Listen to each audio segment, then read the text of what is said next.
Welcome to this video.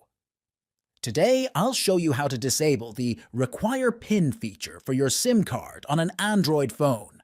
If you're looking to simplify access to your phone without entering a PIN every time, this guide is for you. Let's get started.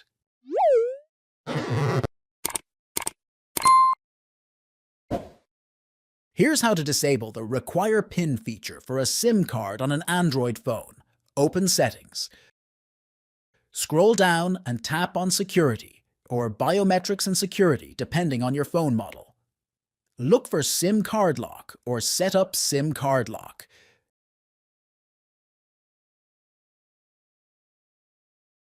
Tap Lock SIM Card to turn off the toggle switch. You'll be prompted to enter your current SIM PIN. After entering the correct SIM PIN, the SIM card lock will be disabled. That's how you disable the SIM PIN on your Android phone. If you found this helpful, don't forget to like, comment, and subscribe for more quick tech tips.